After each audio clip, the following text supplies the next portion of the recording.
We are both wearing purple, and we are both a little late. Our apologies. We had some technical glitches, but we're good now. Yes, we are. I had to redo everything on this side from the captions. No, you are It's that fine. post-holiday weekend malaise here. It is. It is. It definitely felt like a Monday today, and I was like, oh my gosh, it's Tuesday. We have to do today in travel, and we have some fun topics today, more conversational in nature than most weeks. So Yes. let's dig in if you're ready.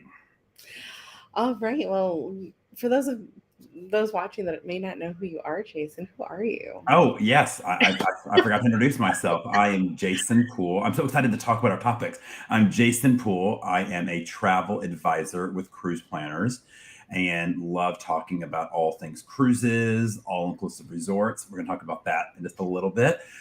Credit card hacks, airline tips, tricks, destination, life experiences.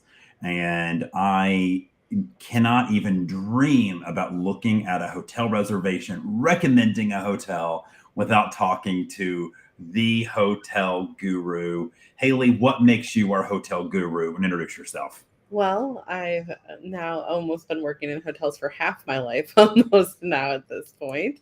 I own a hotel sales support company, Hospitality with a Flair, and I write a travel blog, Haley with a Flair. I like to keep things in brand, obviously.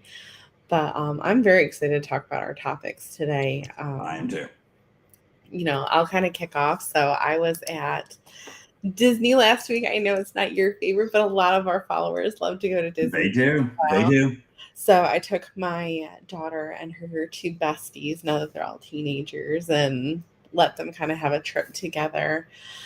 Again, stayed at Swan Reserve like I have before. It's kind of just become my go to Disney resort. For those of you that are watching that like Disney, but also like traveling other places, the Disney Swan and Dolphin and Swan Reserve are such a great option because they are technically Disney resorts.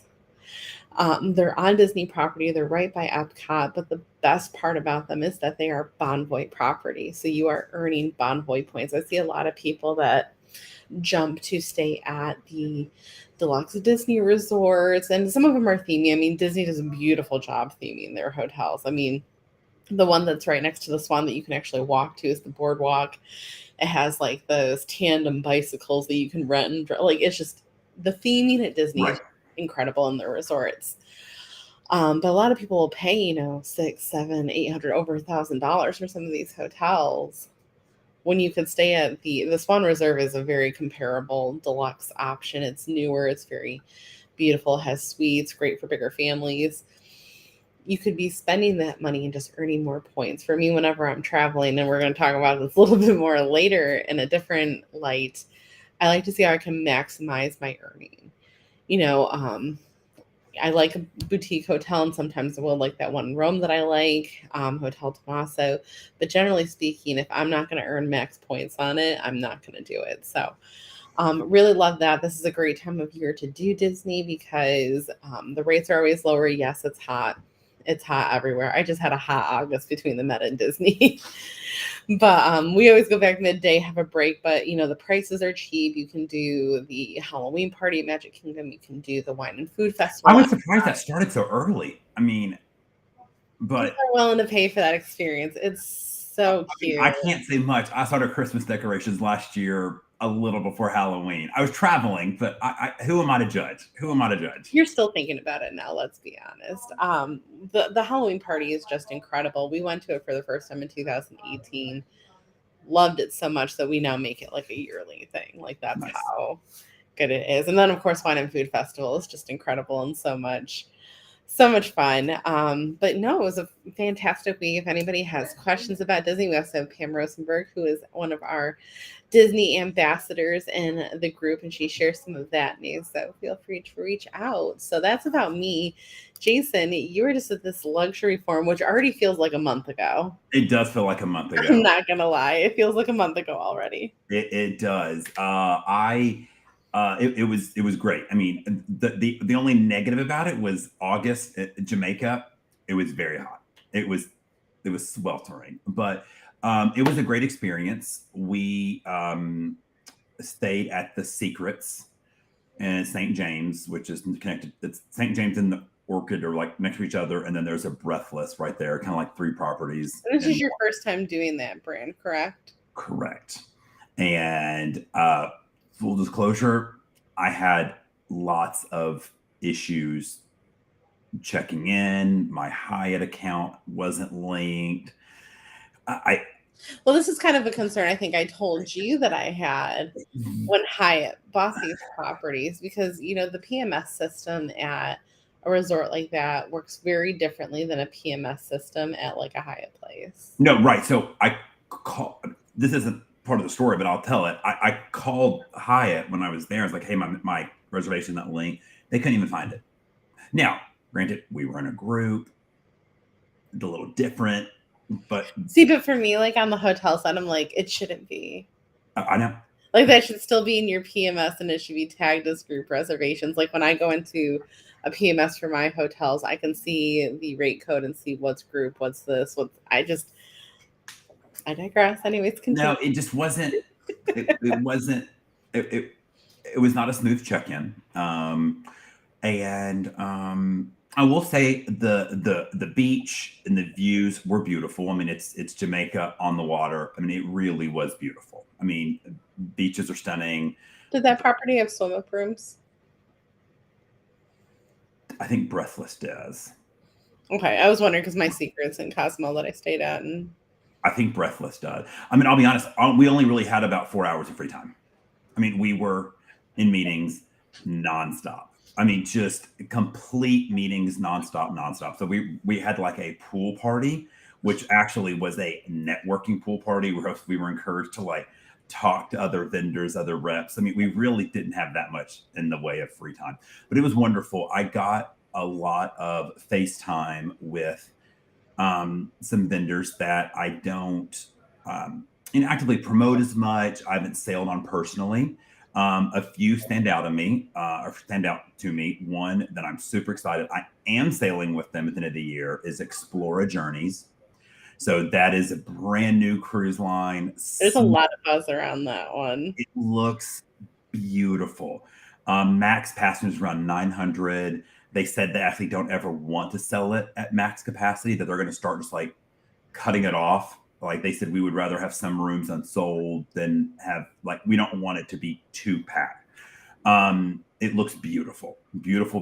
Doing it in December. They're trying to make it easy. They're like, that's the price. That's all gratuities, Wi-Fi, drinks, taxes. Like that's the price. If I had my drink on my desk, like I forgot, I'd just be sitting there going with the straw. Yeah, like that's the price. So they're really trying to make it easy. And as a travel advisor, they're making it super easy for us too. They're like, guys, there's not going to be any gimmicks. Like that's the price. You tell your client this is what's included. Boom, it's done. Like they're just making it super easy. As the travel advisor, having brands that are easy is great. I mean, that just makes our life easier versus having to and we will get to this, having to quote well, this package has this and this package has this, or you can book it this way and have this or this. It's just, here's the price. It's everything. Yes or no. So I'm super excited for that. Another brand that I met with, and I'm sailing with them for the first time next month, is AMA Waterways. And so River Cruise. And cries and not being able to go because I have a child in school. I know.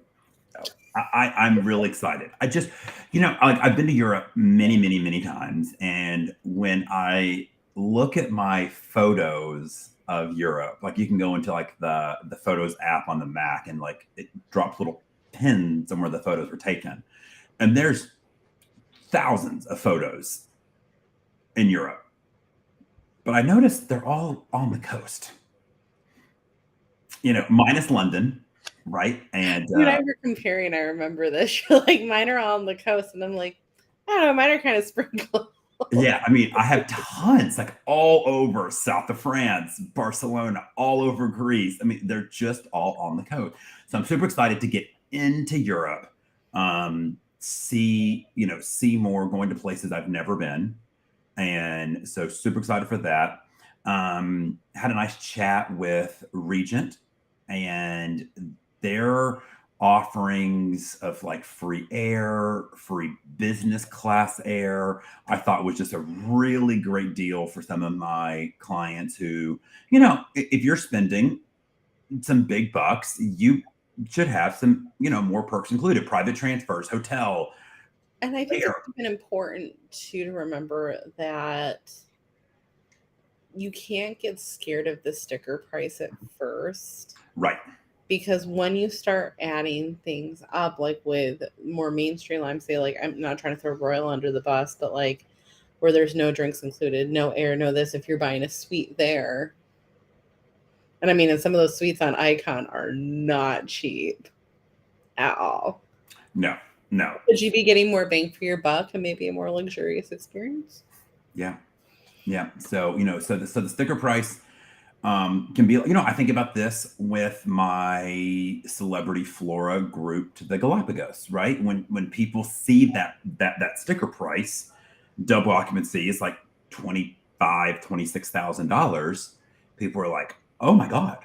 But it's like 2-day city tour in Quito, flights to the islands, all your tours, all your excursions, gratuities, Wi-Fi, drinks, like flights back to the island. It's like when you look at what's all included, it's like, I'm not saying it's not cheap, but it's like when you it's a good add when it you all up. look at what all's included, right?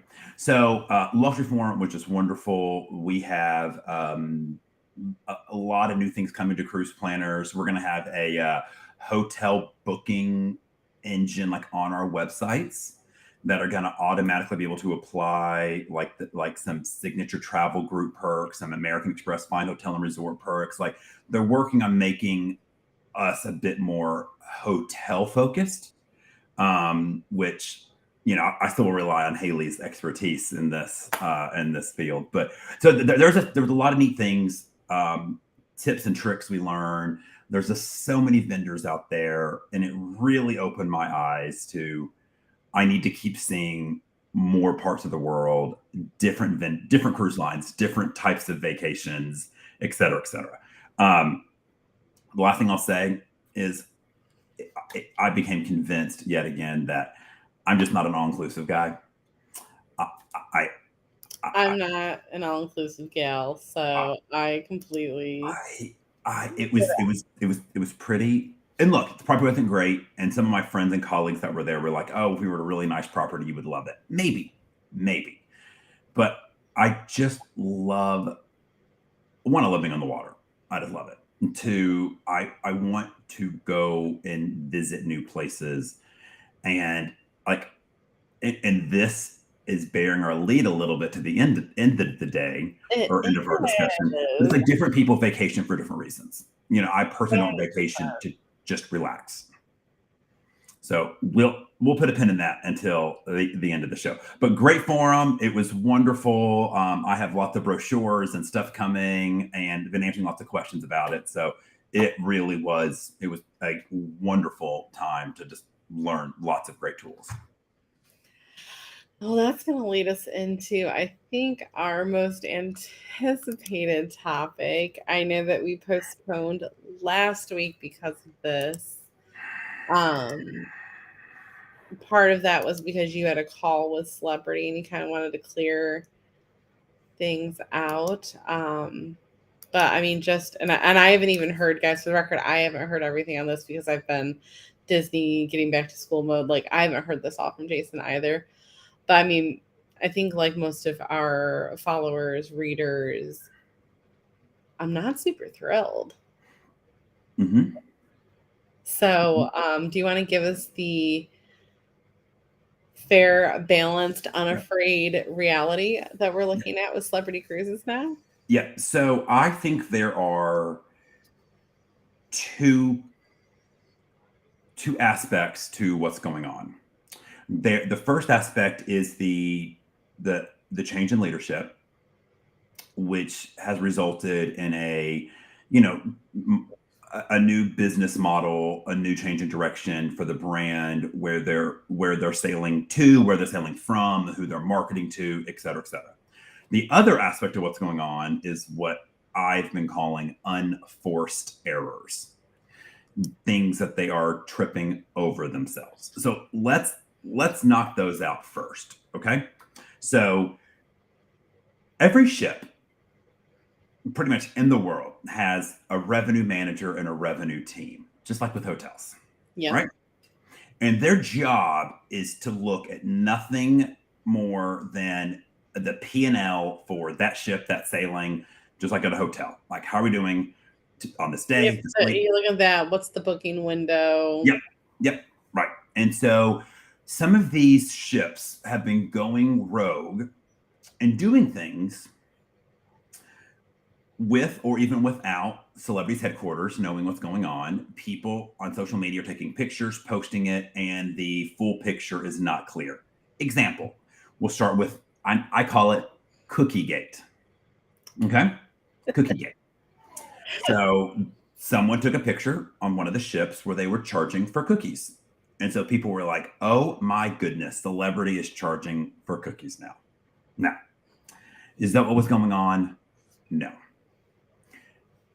Should celebrity have set the narrative about it? Yes. So here's what was going on. They thought, hey, wouldn't it be cool to have a way to order freshly made to order cookies? We have to charge a nominal fee, just, to be blunt, to disincentivize everybody from doing it, right? And that's what they were doing. So the cookies were still there. The free ones, there was no change. They were just adding an additional service to Cafe Al Baccio. Okay. But they didn't set the narrative. Another example, one of the ships, people who were not sailing in the retreat kept hearing about how good the burger is in the retreat at Lumine, which it is fantastic, by the way. It is fantastic. So one of these ships decided, hey, what if we sell the Lumine burger in the main dining room at lunch on sea days for a small fee? Someone took a picture of it. Now we're hearing celebrities charging for the Lumine burger. It's like, they are. It's brand consistency. It's brand It's consistency. the biggest issue. It's just like, one of the things that we hate in hotel world is like, I've had people that walked into my Hampton back when I used to be on site and be like, oh, well, I stayed at this Hampton outside of Philadelphia Yep. and they did an afternoon evening reception. Yep. And it's like, that's not the brand standard for It's not. Hampton Inn and Suites, and it creates disparity in the brand. It does. So there were a lot of unforced errors. Okay. And I know they've been told, the ships, hey, cut this out. You got to run by us for new programs, et cetera, et cetera. So that stuff I'm less concerned about, because it was just some ships going rogue. So, but it still just wasn't, it was all hitting at the same time. Okay. Now, let's go with the change in leadership, change in direction, and what they're doing. Celebrity, when they came out with Edge series, like November 2018, Celebrity Edge came out. So for a couple months of 2018, all of 2019, before the world shut down in 2020, Celebrity was really pushing Celebrity Edge, and the retreat. They had come out with the retreat. They were very happy with the retreat. They were introducing it across the ships. Ships are going on the dry dock in 2019 and 2020. Celebrity Apex was coming out in 2020. They were really changing the brand. Okay. They were really trying to move upscale and kind of enter this space that really didn't have a lot of competition. Okay. Restart happened, kept adding retreat venues, double down on the retreat. Beyond comes out. They're getting rated in Forbes travel guide, only cruise line to have the first and only cruise line to be in the Forbes travel guide. They were just pushing premium, super premium, ultra premium, right? Now, that's great. But when you have as many ships as they had in the Mediterranean this year,